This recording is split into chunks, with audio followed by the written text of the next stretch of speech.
roaring, beer-soaked arenas of the late 1990s, where chairs clanged and crowds erupted into a frenzy, there stood a man whose sheer presence could send tremors through the earth. He walked with a swagger of defiance, his glare sharp enough to cut through steel. When he stepped into the ring, chaos followed, and the world watched with bated breath. The man was an icon, a force, a legend, feared by rivals and beloved by millions. But the legend, known for smashing glass and delivering stunners to anyone who dared cross him, wasn't always so invincible. Behind the iconic bald head and denim vests and the middle finger raised to authority was a man who had battled far more than opponents in the ring. Before the world knew his name, he was just another young wrestler trying to make it big. Raised in a modest household in Texas, he learned from an early age that life wasn't going to be given to him easily. Wait, that's not it. At an early age, that life wasn't going to hand him anything easily. His mother worked hard to provide, and he adopted that same grit, training his body and mind for grueling worlds of professional, yeah. And he adopted that same grit, training his body and mind for the grueling world of professional wrestling. But it wasn't just his physique that needed conditioning. His heart and spirit would undergo the ultimate test for years to come. At first, the road wasn't easy. Under different wrestling personas, he struggled to make an impact. I was called stunning by the fans, but I felt anything but stunning. He would later recount, wrestling was his passion, but passion didn't always translate to success. After years of hard-fought matches and barely scraping by, he hit a low point. His wrestling career seemed to be going nowhere. As an injury after injury plagued him, the frustration began to mount. The defining moment came in 1995. After suffering a severe injury to his tricep, sitting at home, out of work, and unsure if he'd ever return to the ring, depression crept in. I didn't feel like my career was over. I felt like my life was, he admitted. Days were long and the silence was deafening. His body was broken and his mind began to follow. But this Texan was made of tough stuff. It was during this dark time that something inside him snapped. Not the kind of break that shatters, but the kind that forges steel. He realized that if he were to return, he would return with a vengeance. Gone was the persona of Stunning, the guy who played by the rules. When he returned, he would bring something entirely new to the wrestling world, a no-nonsense, middle finger to the establishment attitude. And so, his legend was born. His rise was meteoric. Gone were the days of pandering to the crowd. He stomped into the ring with a fury never seen before. Austin 3:16 was born, and his legendary speech following the King of the Ring victory, a declaration that would forever change wrestling history. But his battles weren't confined to just the ring. Behind the scenes, he faced pressure of fame and physical tolls that few could endure. Years of wrestling and grueling schedules began to take their toll on his body. Neck injuries plagued him. After a near catastrophic piledriver in a match against Owen Hart, while his on-screen persona thrived on smashing opponents, his real-life body was breaking down. The surgeries that followed and the constant physical strain led him to immense pain, pushing Austin further into mental and physical crisis. Outside the ring, he struggled to maintain balance. His personal life was strained, with multiple marriages falling apart and relationships fraying at the seams. The hard-drinking, rebellious persona that the world adored became more than just a character. It started to bleed into his real life. There was a time where I didn't know where I ended and the persona began, he would later confess. The pain became so unbearable that he had no choice but to step away from the ring. The man who had delivered countless stunners, who had faced off against Vince McMahon in epic battles, had to hang up his boots. I didn't want to leave, he said. I didn't know who I was without wrestling. And that was terrifying. In the years that followed, he struggled with his identity. But like the man who once fought his way out of the dead-end career, he found a new path. Therapy, close friends, and reconnecting with simpler things in his life helped him to get back on his feet. He discovered a new passion, such as acting, podcasting, and hosting television shows. He had become a legend, but it was the man behind the character who had faced down his demons and emerged stronger. His story of resilience, determination, and overcoming personal demons became an inspiration to many. There is no shame in admitting you need help, he said. You can't win every fight on your own. The man who defied the rules, the legend who gave the world Austin 3:16, was none other than Stone Cold Steve Austin. His battles weren't just with wrestling, they were with himself, overcoming injury, personal strife, and mental health struggles. Austin's story is one of relentless perseverance. Today, his legend stands not only in the world of wrestling, but in the hearts of those who have faced their own challenges and come out on the other side. As you reflect on Stone Cold's journey, remember this: no matter how tough the battle, it can be physical or mental, you do not have to face it alone. Just like Austin found the courage to reach out and reinvent himself, you too can find strength in vulnerability. And when you do, you'll emerge not just a fighter, but a champion. Welcome to the Mental Health Janitors, where we help you clean up the mess in your head.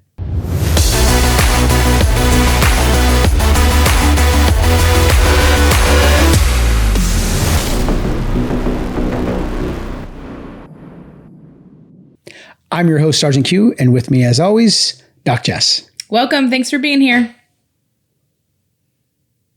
Wow, Stone Cold Steve Austin. I don't know anything about. Really? The rattlesnake? I don't know anything about wrestling. Nothing. You don't know the rattlesnake? Oh, I would rather poke my eyeballs out than watch WWE.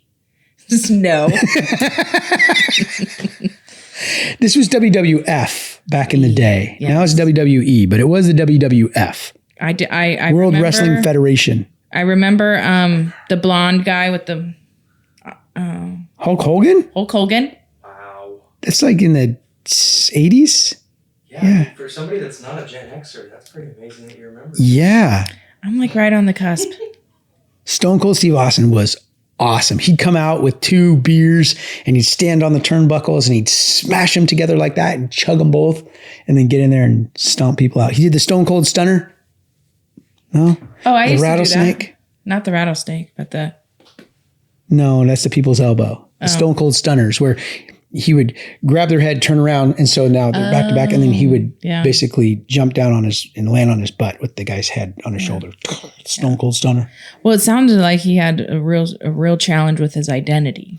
He most definitely did. And I remember when he left wrestling for a while, and then he did come back. So I remember that. And I remember the second time he left wrestling when he was like at the pinnacle, where he had taken on Vince McMahon. And there were, a lot of it was show, but a lot of it was real, where he was fighting over contracts. And so he really did butt heads with Vince McMahon, and he left for a while, but then he came back. But when he came back more as like a cameo role. And then I think at one point he like took over the WWE, like a hostile takeover type thing, but it was all more of acting than it was actually performing in the ring. And I understand it's because of the injuries and things like that, but I remember that when he left. Isn't it all acting? All of it?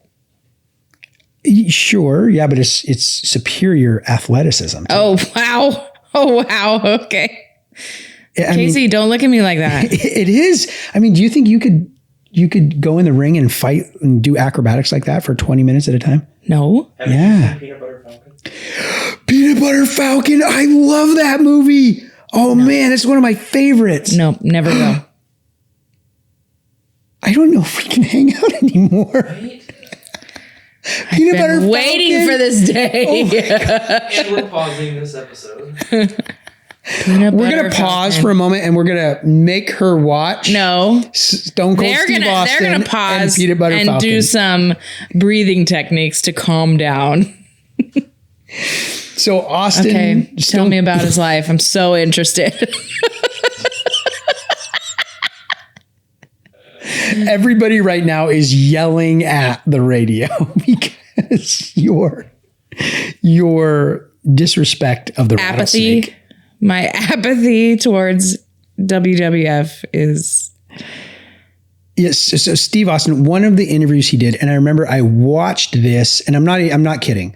I was really struggling with mental health, and I watched this interview. It was like an hour-long interview, but there was one part, and I have it recorded on my phone, and so I will pull it up and I will show you. I keep it on there from when I started my janitorial company. And when I felt like quitting, when I felt like giving up, I would replay this like 30 seconds of this interview of him talking about overcoming and enduring hardship. And so Casey, we'll put that in the show notes, that link where you guys can watch it. There's tons of swearing in it. So I'm not going to put it on this podcast, but you guys can go look it up. And it's something I still have on my phone to this day that I screen recorded a decade ago. And I still have it because it's something that's been super motivating to me, where he's talking about, he's like, if I'm going to, I can't even say all the words because it's all swearing. He's like, no, he says something like, I don't care. Nobody's going to be able to hold me back. That if I'm flipping burgers at McDonald's, I'm going to be the best bleepity, bleepity, bleepity burger flipper there is. Because nobody's going to put a ceiling on what I can or I can't do. But that's like the whole 30 seconds is that type of interview. And I thought, if I'm going to scrub toilets, I'm going to be the best damn toilet scrubber there is. yeah. And that was the attitude I kept. And now I've got 150 employees. We do almost $8 million in business because we became the incredible. best toilet scrubbers there is. Yeah. And that was an inspiration. So that's why I love picking Stone Cold Steve Austin. One thing I did like about his story is that he got a lot of his grit and work ethic from his mom. Yeah, same as me. Yeah. Same as me. Yeah. Yep. And So a so lot of my little similarities. side note, mothers out there, stop coddling your children. Yes. Yes. That's a whole nother episode. Yes. But if you guys want to know more about great parenting and parenting advice, Doc Jess has an incredible teaching that she does on this. So Jess has an incredible class. How many weeks is it, Jess? 4 weeks. 4 weeks, quick in and out, 4 weeks. If you're a single parent, you can go to it. If you're a married couple, both of you need to go to it, not just one, both of you need to go. So you're on the same page. You're going to learn a tremendous amount about how to overcome these struggles when it comes to parenting in this day and age. She has dedicated the last several years of her life to creating this curriculum. She's teaching it all the time, all over the country. So check that out. Casey will put the links in the show notes. Go check it out. You're not going to regret it. Thank you.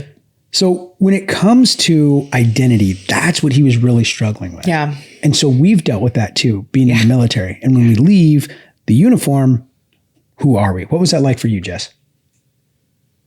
Oh man, it was such a emotional roller coaster for me because I left in such an angry state of the military because I hadn't done any of my cognitive restructuring yet.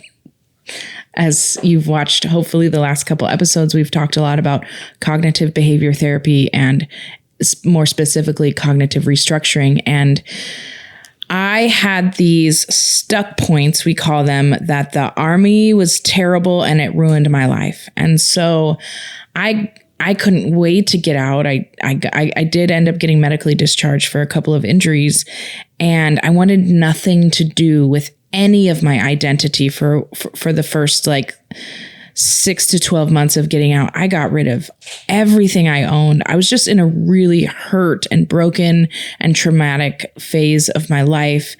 And then I got past that initial pain, and I regret so many of my decisions of disengaging my identity with the military because it was so much a part of who I was. It brought so much structure and discipline to my life. It brought so many stories and experiences that in hindsight, I didn't see who I was going to become. And so I just sat in this puddle of despair and licking my wounds. And it was sad. And I still have a little remorse for, I would have loved to have kept some of my uniforms or some of my memorabilia from overseas or something. And I was so broken. I just couldn't get rid of it fast enough. And as I got out into the civilian world, I think this is what I want. And I have been longing for that brotherhood and that structure and that discipline ever since.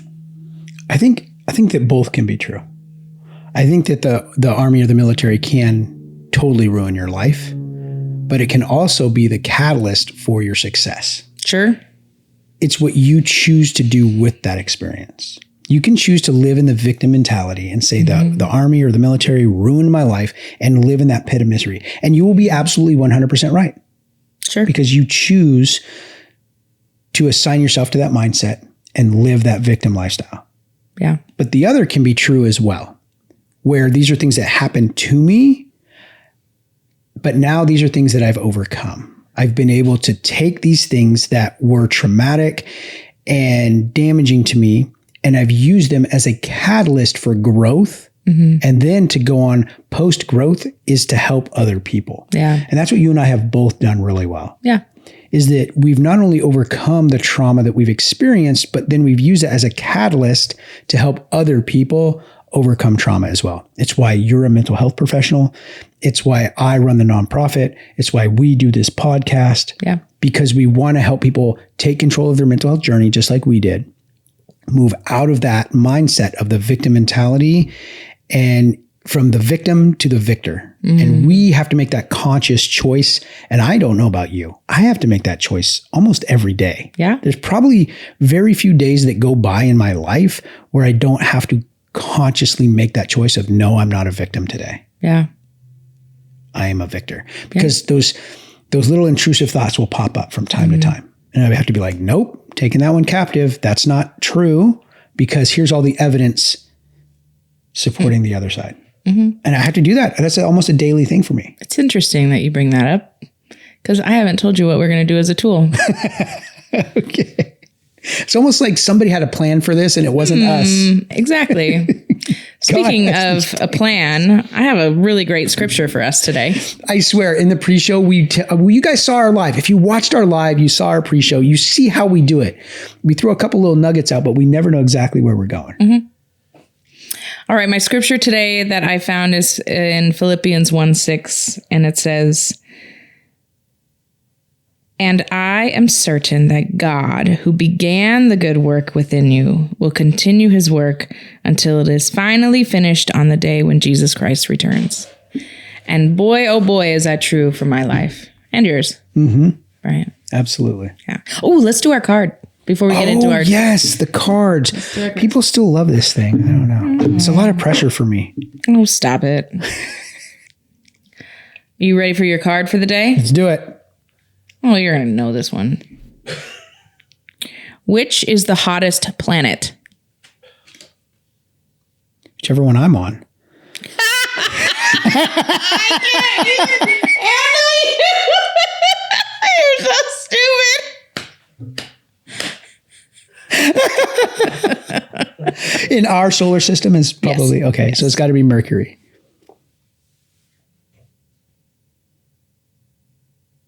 Final answer? Mercury, yeah. Venus, of course. Venus? Even though Mercury is closer to the sun, Venus's thick atmosphere traps the sun's heat, preventing it from dissipating. Dang it. But One Mercury planet was away. on there. Yeah, I still didn't get it though. Because I was like, oh, Mercury's the closest, so obviously it's going to be the hottest. Yeah. Close. Trick question. Everybody knows almost doesn't count. Right? Brandy? Today for our tool, I'm taking us back. Back. Like to 1990s? To the Stone Cold Stunner? Nope. Nope. Okay, so Jess, what are you doing today? I'm taking us back to the early stages of the mental health janitors. Oh no, we're not doing. Oh no. Yes, we are. Yes, we are. Can I call in an audible? Where's my Uno reverse card? Nope. Oh gosh. We're going to do a little micro real life counseling session with Q. People didn't like this segment. They loved it, actually. I don't know why we haven't been doing it. They actually really liked it. Did they really? We're talking a little, we're kind of compounding on the last couple of weeks, and we're talking about cognitive restructuring. And this is what cognitive restructuring could look like in a counseling session. Okay. Okay? I was not prepared for this. No. Okay. All right. So we're going to talk a little bit about identifying some of your negative beliefs surrounding your identity. So my first question is, what negative thoughts do you have about yourself when you feel uncertain about your identity? Okay. So I'm going to speak about my identity when it comes to being a business owner, because it's literally something I struggle with and I've just started to overcome.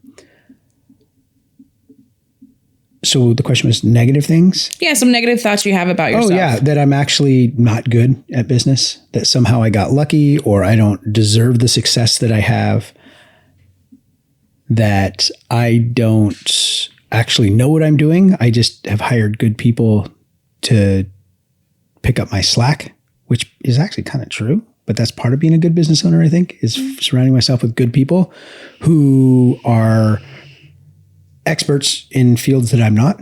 And so somehow I think that I need to be a successful business owner, I need to be an expert in every single area of my business. Good. Can you recall a situation where you felt like inadequate or unsure about who you are or what you stand for? Just one? Mm-hmm. Yes. When I went to the Blocks and I was competing. So the Blocks is a reality TV show for entrepreneurs. It's like an accelerator plus competition. So you're competing against 100 other people that are business owners. And I thought, okay, I do pretty good in business. I think I know what I'm doing. And I went there. Day 1, I didn't win any challenges. Day 2, didn't win any challenges. Day 3, didn't win any challenges. And that night of day 3, I thought, why am I here? Like this, I don't even need to be here. I don't deserve to be here. I'm going to leave. And I seriously considered leaving on day 4.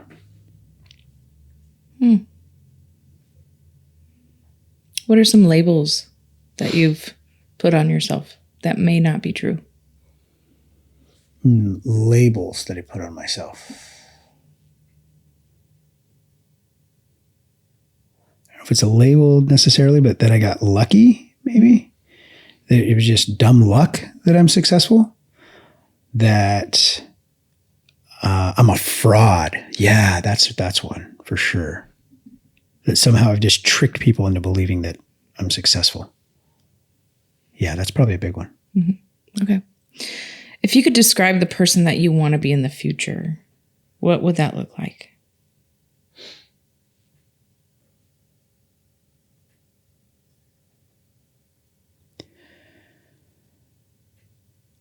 Over the last year, I've really come to think about this, that I really no longer care about being successful in business, that I really want to focus on helping other people be successful and recreate some of the things that have helped me along the way.